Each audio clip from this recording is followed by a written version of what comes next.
Well, hello, I'm Jim May, the Chief of Police of the City of Northglenn. This month in April is Child Abuse Prevention Month. And I have a very special guest today, Don Moseley, who's the Executive Director of the Ralston House, which is our Child Advocacy Center here in Northglenn. Don runs 3 different centers throughout the Metro Denver area. We have a facility in Lakewood and then another facility in Arvada. And Northglenn is the newest facility that we have. So Don, welcome and thank you so much for being here today. Well, thanks for having me today, Chief. Yeah. What is the purpose of the Ralston House? Well, Ralston House is the Child Advocacy Center for Adams and Broomfield County, Gilpin and Jefferson counties. And the purpose is to help law enforcement, social services, and prosecutors investigate child crimes. And we do 3 basic services. We do forensic interviewing. So instead of a child being brought into a police station where they might be scared or where the perpetrator of the crime against them has told them, you're going to be the one arrested, which they do often with kids so that the children won't talk about what's gone on, they come to a friendly house.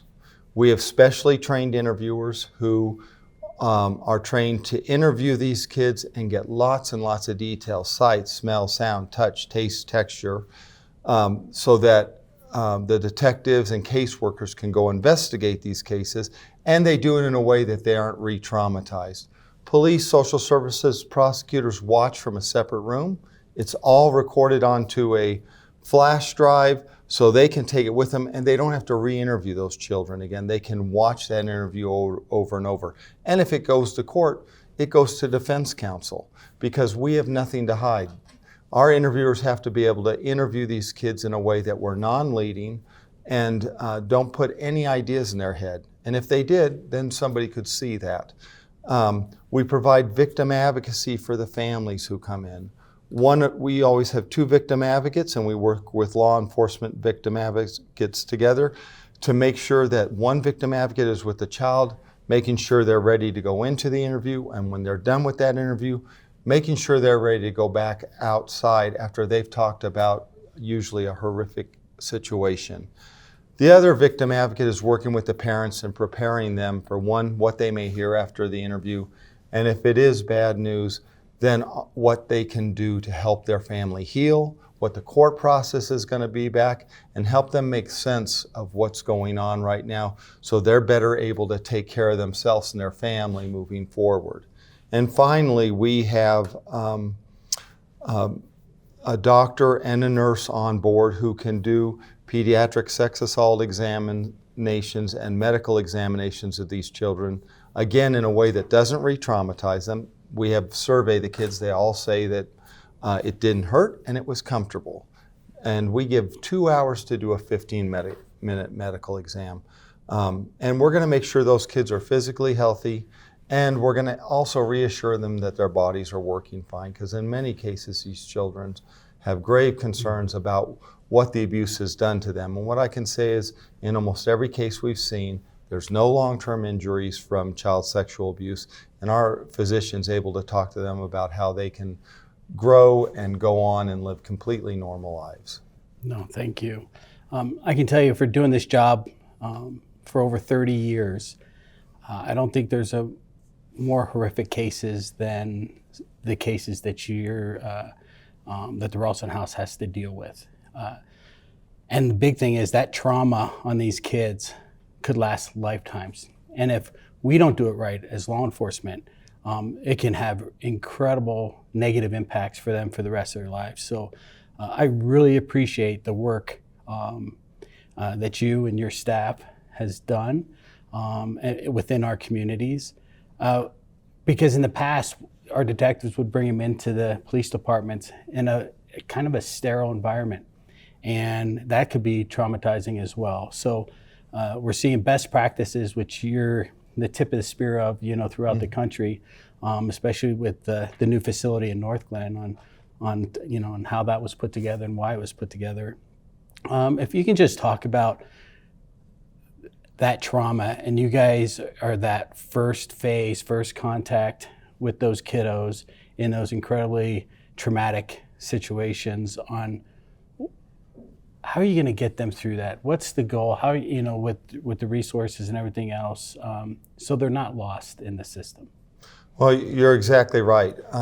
For years, we just didn't, as a society, know any better, and we brought these kids into police stations. What we found out as we talked to victims later was often the perpetrators had told them the police were going to arrest them. It sounds silly, but if you're a kid, you believe the adult who says, you did this to me, you caused this to happen. And so kids often came into police stations thinking they were the ones in trouble. And it's interesting, even the non-offending parents who had done nothing wrong, often thought the police might be after them because they didn't protect their kids good enough.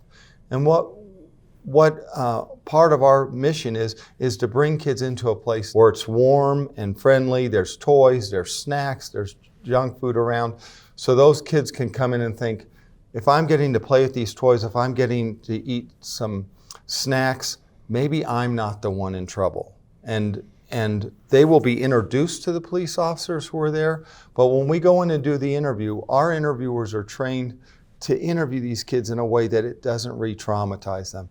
And often people think, oh, it must be hard for these kids to talk about this.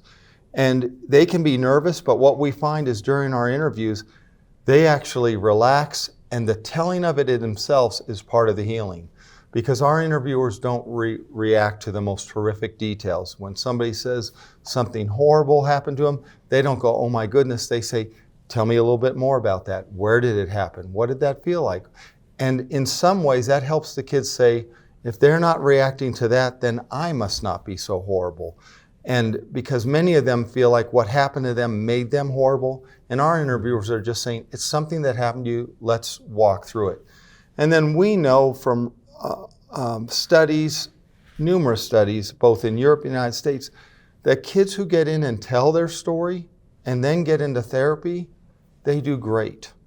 It's why my staff can come hear these horrible stories every day, because they feel like they are part of the early part of healing for this. What we know is kids who are sexually abused and don't get in and tell their story, who don't get therapy, their long-term outcomes can often be horrible. More likely to commit or attempt suicide, more likely to abuse drugs and alcohol, more likely to have educational issues, more likely to be arrested as an adult for a violent crime than somebody who hasn't had that. But when they get into therapy, when they're believed, we see a complete turnaround. They go back to looking just like the average population. And it doesn't mean there's not a scar, but it doesn't mean that this is a lifelong damage to them. They can heal and go live productive and very happy lives. And so that's what Ralston House offers.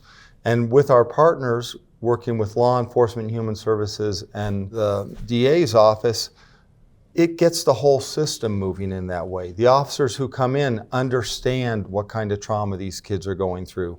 They understand how to talk to the parents about it afterwards and do some reassuring. And even sometimes when we can't go forward because there's not enough evidence, the whole team, the police, social services, our victim advocates, and forensic interviewers can all still support that family and say, we may not be able to go forward because there's not enough evidence, but there are still ways we as a community can support you and your child. And the child can feel heard and believed whether we get a court outcome or not. And I would say most of the detectives, while they're certainly anxious to catch somebody who's been hurting kids, a lot of their main goal we see is still, how can we help these kids heal? How can down 10 years from now, we look on this kid and see a productive, happy person? Yeah, no, that's great work and partnerships that we have. You mentioned forensic interviewers, and I think they are such heroes behind the scene. And actually your whole staff is. I mean, they all have, just a heart for what they do and the kids, and that's evident in all the functions and everything else that they do in the community. Can you just tell me, on average, the forensic interviewer, how many interviews do you think on average that your forensic interviewers have? Each year, they will average between 150 and 200 interviews of kids. And those interviews can last anywhere from 2 to 3 hours. Then a part of their job is also to go in and testify in court. We're always careful that the families and everyone understand that the child being interviewed, even if they show that interview in court, it is not, the child still has to show up in court. They still have to testify. Our interviewer will be there to testify about their interview, but it doesn't replace the child. So yeah, each of our interviewers, depending on whether full-time or part-time, will be anywhere between 150 to 200. We have our most experienced interviewers done thousands of interviews. And we're very lucky in that we have a number of long-term interviewers, and we also have a bilingual Spanish-speaking interviewer, which, if you can imagine trying to discuss your most horrific experience and having to use an interpreter to do that, that is very difficult. Having somebody who can do this in the native language, and the native language we see most besides English is Spanish here at our North Glen site. Having an interviewer who can do that interview in Spanish really helps these kids get safe and helps detectives get the information they need to go forward or not with this case. Yeah. Just recently, there was a huge, child trafficking that occurred down in Colorado Springs. That happens a lot, and I know you guys deal with that as well. Did you want to discuss anything? Sure. And we do interviews for both local police departments and the FBI around kids who are being trafficked. I think one of the most interesting things, sad but interesting, is most kids who are trafficked, and almost every kid we have seen,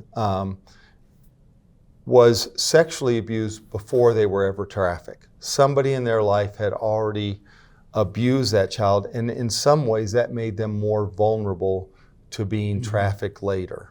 And it is a pattern we didn't realize when we first started doing this work, but have now seen it consistent, that when we're interviewing them about trafficking, also they may go back to when they were 4 or 5 and they were assaulted. And it changes the way kids can trust adults, what they think sex means, all sorts of different things, and can make them much more vulnerable to being trafficked as kids.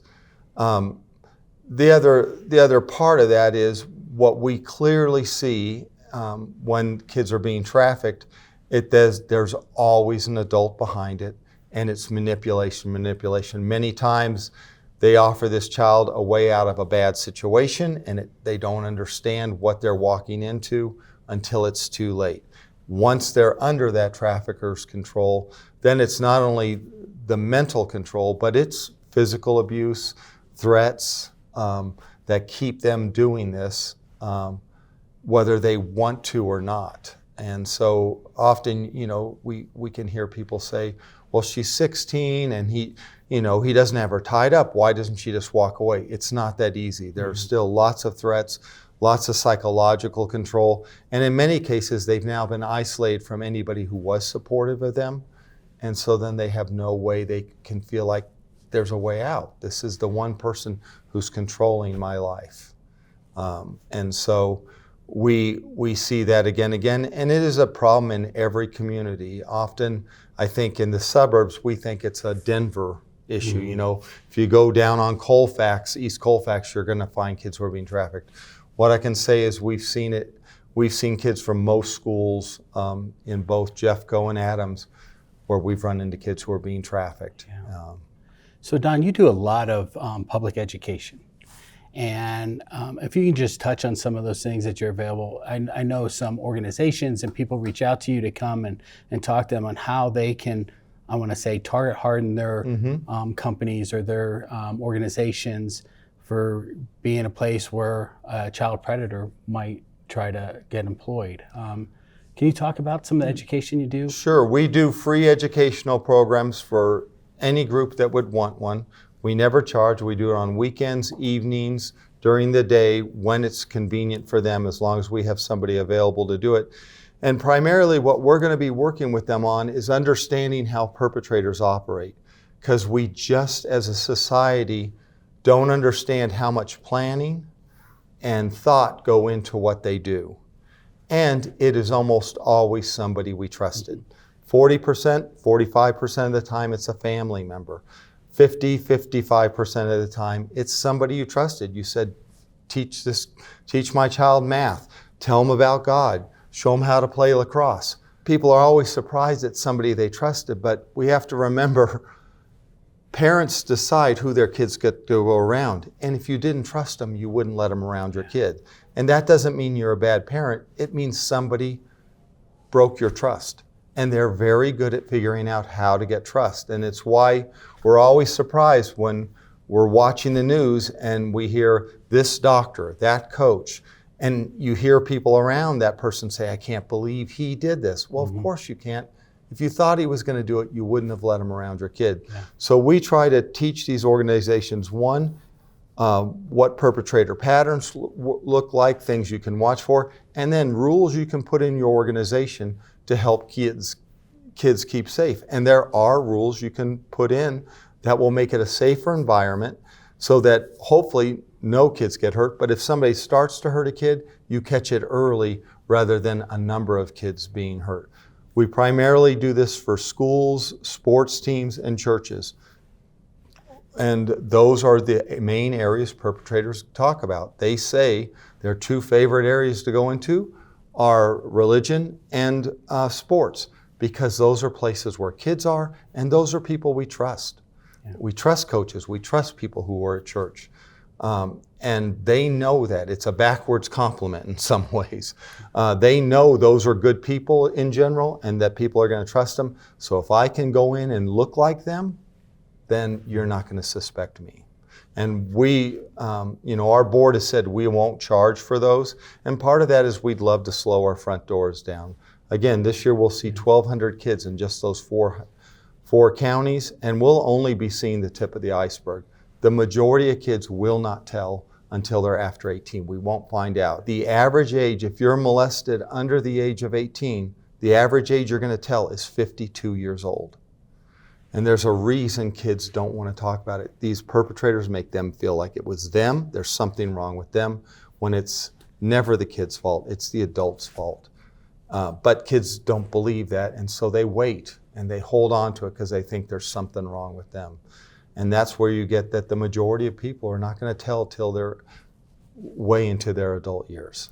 Yeah, that's probably a huge number. And what advice would you give parents to maybe that the kids do come forward? I mean, how would you coach them on how to approach this? Very, sensitive. You're gonna want to deny it. As a parent, you're gonna initially say, no, that you misunderstood. Let the child talk and listen. Kids tell us all the time that they dip their toe in the water to see how their parents react. So if they say, I don't like this coach, he's a bad guy, ask why. You don't have to say, oh no, he's a great coach, or I knew him when I was a kid. All you have to do is ask why. If it's because he makes us work really hard at practice, then great. You can say that's what a coach does. But it may be something else. And when they say it, as hard as it is to believe, listen to them and let them see you're listening and believing at that point. Doesn't mean you won't check it out later, but kids are watching your reaction. If you're like, no way, then they're like, you're right, I probably was confused. But if you say, tell me more about that, don't try to ask lots of questions, because we would rather you just make a report to police or social services, and you can do either one. If you report it to the wrong agency, they'll direct you to the other one. So you don't have to think, should I call 911 or should I call Human Services? Call one of them. They'll help you figure out, and then they can come to a place like Ralston House where we have trained interviewers who are not going to re-traumatize the child, not going to put ideas in their head. And if nothing happened, those are our best days when we interview a kid and we find out nothing happened.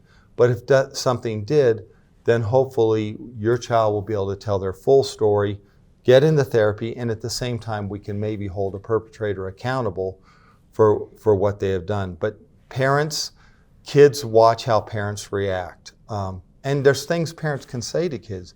You can tell kids, if somebody violates our family's rules, come and talk to me about it. Even if it's somebody I love and trust, or I've said they're the greatest coach or the greatest teacher, I'm always going to listen to you. The other thing parents can say is, I am also strong enough to hear it. Because we have many kids who come in and when we say, did you tell anybody about this? They say no. We said, did you tell your parents? And they say no. And we say, can you talk to us about why you didn't tell your parents? And they say, it would break my mom's heart. My dad would be so upset that this happened to me. People often think kids don't tell their parents because maybe our relationship isn't good. We see just the opposite. It's because they love their parents so much, they're afraid of hurting their parents. And perpetrators will tell them, if you tell your mom, it'll break her heart. She'll never recover from that. And that kid is trying to protect their mom. But if mom and dad have told them before, no matter what happens to you, I'm strong enough to hear it. I may cry on every soap opera you've ever watched me watch, but when it comes to you, I'll be strong enough to handle it. For dads, it's often to say, I'm not going to go hurt somebody. I'm going to protect you the best way I can, and I'm going to listen to you. Because perpetrators often tell kids, your dad, what did he say if anyone ever hurt you? Oh, he'd kill him. He will. He'll come kill me. Then your dad will be in prison. So if you tell, you're going to put your dad in prison. Instead, as a dad, you can say, I will make sure you're safe, and I will talk to the police about this, but I'm not going to go take things in my own hands. As much as you may feel like it, you don't want your kids worried about protecting you. So letting your kids know you're strong enough and that they can come to you with anything, and you're going to listen to them first. Oh, that's great advice. Don, you mentioned the board that you report to. I know sometimes some of those positions are hard to fill. And I know so if people don't know, we're in the 17th Judicial, so that's Broomfield and Adams County. And from our side, sometimes it's harder to get membership to be on that board. So if there's anybody out there watching that would love to be a part of the board, what are you really looking for a great team member and board member? Well, the first thing we will look for is that you have a heart for children, that you are there, you want to help kids in your community and do what you can to help make them safe. 2, somebody who can listen to these kind of stories. We worry about our board members because we do have to talk about some tough things. And it's okay if this is not the subject you want to listen to. And then what can you bring? What skills can you bring to the board? What resources can you bring to the board? Do you have a particular skill that might help our nonprofit? We, for instance, now have somebody from one of the news agencies on our board, and they help us advise us on how to work with the press, how to get information out when we need to do that. We have other people who are great at doing special events because we're like every nonprofit. We're always out there trying to raise funds, and they have great ideas how to do special events. Other people who say, I'm not good at that, but I have lots of contacts who I could get to come to those special events. So it's skills, resources, either of those to bring to the board, but really a heart for kids is what we're looking for. And often we can have enough board members, but we still need people to work on our committees, whether it's our finance, looking over our financials, making sure we're spending the money the way donors intended it, working on our development committee, helping us to figure out how to raise funds. We have a number of board committees where we can use members of the community to help give us advice. And we always say, we're a nonprofit community organization. Our donors, when they give us funds, expect us to spend that in a way the community sees will help kids. It's not, and that's who our board represents, the community these kids are coming from. And they're there to hold myself and the staff accountable to do what our mission is and to make sure we're serving the community in the best possible way we can. So how can others, and I know you have a list on your website of other opportunities for people to get involved in, and a huge one is the fundraising piece, right? So, and we're gonna post some of that up, have some slides where they can reach out and where they can go or guide them to where they can do that. But talk about some of the other opportunities that people can, volunteer or donate to some of your events that you have coming up. If you go to our website, we'll always have information on upcoming events and how to donate. Other ways we on our website, we have a wish list.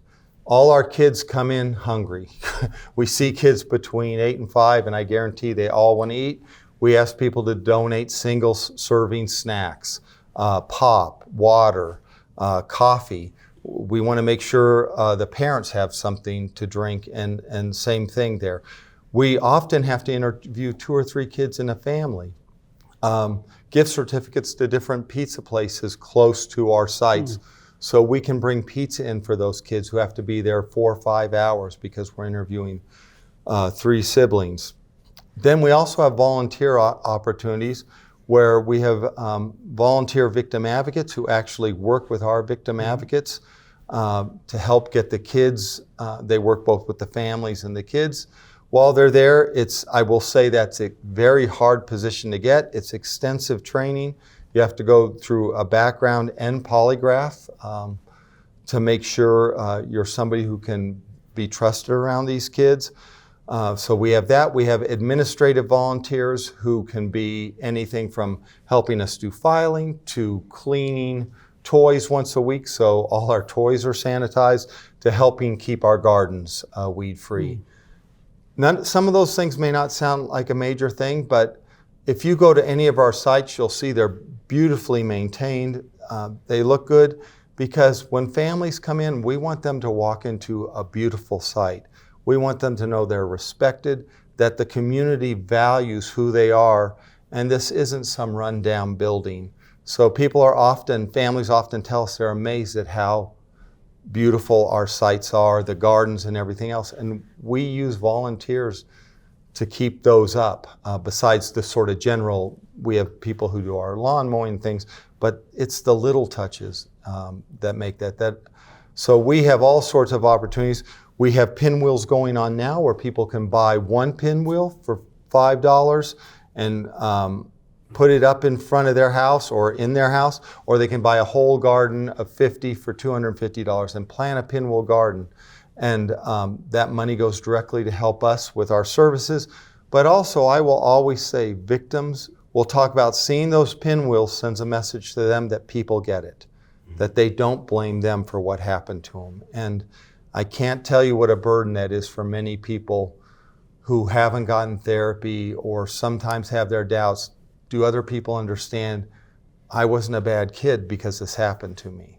So we have all sorts of opportunities. We will have in the fall, we don't have a date yet, but we will very soon, our cider sliders. That's here in North Glen. That's here in North Glen at our North Glen site. Yeah. It's called Cider Sliders, Tacos and Beers. It's a event where we have food trucks and drinks, and people can come. And we usually have a speaker who talks a little about something we do, and it's a chance to get to know your community. We have some yard games, and tour the facility. They get to tour which is, I think, a national standard for just the. Our North Glen facility is.